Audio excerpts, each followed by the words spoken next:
Hello everyone, my name is Cherie.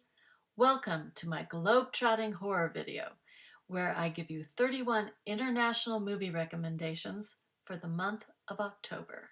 Starting in North America, then moving south, across the pond to Europe and Africa, over to the Middle East and Asia, and ending in Australia.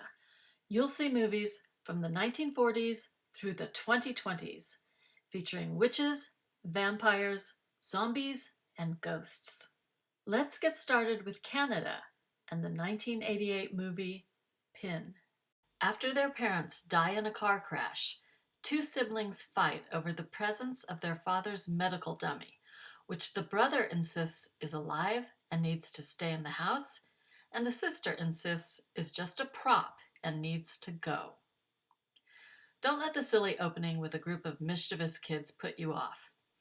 It might give the impression of an after-school special, especially with its consistently flat lighting, but it's a really twisted tale based on a 1981 Gothic horror novel of the same name. Pin is short for Pinocchio, by the way, and is the affectionate name given to the medical dummy by the two siblings when they were children. Moving on to the United States. Incubus from 1966. An injured soldier travels to a mysterious seaside community in order to bathe in its healing spring, but there he meets a satanic witch and is hounded by a demonic incubus. This eerie horror is in black and white and stars William Shatner. The dialogue is entirely in Esperanto, a constructed language that never really caught on.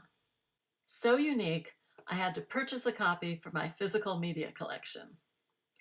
Next up, a supernatural horror from Mexico, 1968's Even the Wind is Afraid. A college student investigates a nearby tower that appears in her recurring dream, only to discover that a student killed herself there years before. This is a fun watch. The headmistress is one of those uber-strict characters like Nurse Ratched in One Flew Over the Cuckoo's Nest or Dolores Umbridge in the Harry Potter series. Love it. Now let's fly over the Gulf of Mexico to the Caribbean for 1943's I Walked with a Zombie. When a nurse is hired as a caregiver on a sugar plantation, she discovers the island's voodoo culture might be linked to her charge's strange condition. This is one of the few films I'm spotlighting that wasn't made in the country where the film takes place. In fact, the island of St. Sebastian is a made-up island based on Hispaniola. The screenwriters were instructed to research Haitian voodoo and write a West Indies version of Jane Eyre, which might be why I like this strange Gothic tale so much. On to South America, Colombia specifically, and the Belko Experiment, released in 2016. An ordinary day at the office becomes a horrific quest for survival when employees at the Belko Corporation in Bogota are instructed to kill two random co-workers within 30 minutes. I saw an advanced screening of the Belko Experiment at the Los Angeles Film School when I was living in Hollywood. Knowing nothing about the film, the audience was totally riveted from beginning to end. It definitely has Hunger Games and Battle Royale vibes. Next up, Venezuela and the House at the End of Time from 2013. After being wrongly imprisoned, a woman returns home to unravel the mystery of her husband and son's supernatural deaths. Well-crafted and atmospheric, The House at the End of Time is a hidden horror gem. On to Anaconda from 1997, which takes place in Brazil. A documentary film crew is taken hostage by an insane hunter who forces them on a quest to capture the world's largest and deadliest snake. Anaconda is B-movie camp horror at its best. It's got an all-star cast, including J-Lo, Ice Cube, and a winking Jon Voight. If you like to add laughter to your monster movies, you can't do better than this. Terrified, an Argentinian supernatural horror from 2018. Paranormal investigators try to uncover why a certain suburban neighborhood in Buenos Aires seems to be the epicenter of paranormal activity. This was one of my most recent watches, and it had me so scared at certain points that I was covering my eyes. Dare I say, I was terrified? Now we're moving on to an absolute classic that takes place in Antarctica, The Thing, from 1982. At a remote research station, scientists face off with a shape-shifting alien that can imitate any life form it touches. I actually had to buy The Thing in order to watch it, and I decided to keep it. It's a wonderful thrill ride filled with body horror and practical effects. Hands down, my favorite John Carpenter film. Now we're flying across the pond to Norway and 2010's Troll Hunter. A trio of film students investigate a mysterious hunter who turns out to be a government-employed troll hunter, tasked with keeping the troll population a secret and under control. This is a mockumentary found-footage monster movie. There's some good dry humor, and the trolls are fantastic. So fun, I had to add it to my physical media collection.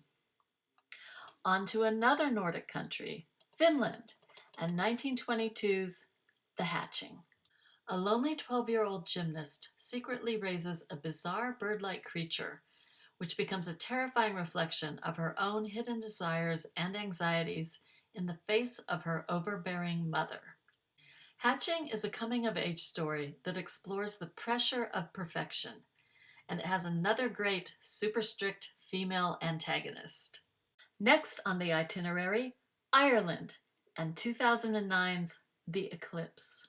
While volunteering at a literary festival, a grieving widower struggles to understand terrifying apparitions that blur the lines between his grief, reality, and the supernatural. I was absolutely charmed by this film the first time I watched it.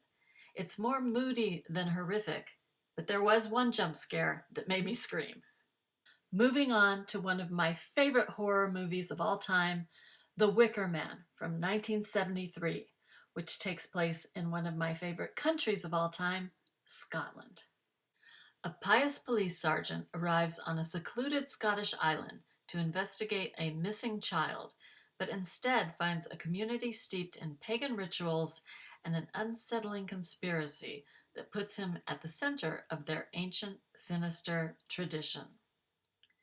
The original Wicker Man is a bizarre folk horror musical. Yes, I said musical. You gotta see it to believe it. And if you thought The Wicker Man was weird, wait until you see Don't Look Now from 1973, which takes place in both England and Italy. Haunted by the death of their daughter, a grieving couple travels to Venice, where the husband encounters a psychic warning of impending danger. This is one of those 70s films where you feel like everyone making it was on drugs. It's infamous for its lovemaking scene between actors Donald Sutherland and Julie Christie. The Vanishing is a 1988 film that takes place in both the Netherlands and France. A man's obsessive search for his vanished girlfriend leads him to the abductor, who offers him a terrifying choice: die without knowing what happened to her, or discover the truth. I just saw The Vanishing a few weeks ago, and it still sticks with me. It's an expertly crafted horror in every way. I 100% promise I will never watch it again. Moving on to West Germany, when the country was divided into East and West for the movie Possession from 1981. A spy returns home from an espionage mission to find his wife exhibiting increasingly disturbing behavior. Isabelle Adjani plays the possessed wife, and she gives one powerhouse of a performance. There's a scene set in the subway that is unforgettable, and the ending goes places you'll never dream. Now we're going to Czechoslovakia, before it was divided into two countries, for Valerie and Her Week of Wonders, which came out in 1970. A girl on the verge of womanhood finds herself in a sensual fantasy land of vampires, witchcraft, and other threats. Valerie and Her Week of Wonders is a surreal fever dream. It's experimental, with crazy characters and an achingly beautiful soundtrack. Poland decided to get weird in 1986 and produced a film called I Like Bats. A lonely woman falls deeply in love with a psychiatrist who is trying to cure her of the belief that she's a vampire. This movie looks like an 80s music video. The clothes, the hair, the soundtrack. If you love the 80s and prefer subtle horror to outright gore, then I Like Bats is for you. 1967's V was produced by the Soviet Union in what is now the country of Ukraine. A priest is condemned to spend 3 nights alone watching over a witch's corpse. V is a folk horror fantasy full of creepy atmosphere and a jaw-dropping final act. The scene where the witch circles the hapless priest will send chills down your spine. Traveling on to Spain, and 2007's The Orphanage. A woman returns to the orphanage where she grew up, intending to convert it into a home for disabled children, but spirits from the orphanage's past come back to haunt her. I love haunted house movies, and I loved The Orphanage so much, I purchased my own copy. Now let's hop over the Strait of Gibraltar to Morocco and 2018's Achura. 4 childhood friends confront a horrifying creature from a local legend during the annual Ashura festival. This is Morocco's first monster movie, and many viewers have compared it to Stephen King's It. If you like non-linear tales, then Achura's for you. Saloum from 2021 takes place in both Guinea-Bissau and Senegal. 3 mercenaries are forced to land their plane in the mysterious Sine Saloum Delta, where they encounter supernatural events. Saloum blends the crime thriller, western, and supernatural horror genres. It has one of the most unique gear-up montages I've ever seen in a movie. Moving all the way down to South Africa, and 2021's Gaia. After her drone crashes, a forest ranger encounters a reclusive father and son who exhibit a fanatical devotion to the ancient forest and its mysteries. If you enjoyed the body horror of Annihilation, you'll enjoy the body horror of Gaia. Next, we're heading to the Middle East and 2016's Under the Shadow, which takes place in Iran. A mother caring for her daughter in besieged Tehran must battle a malevolent jinn that haunts their apartment.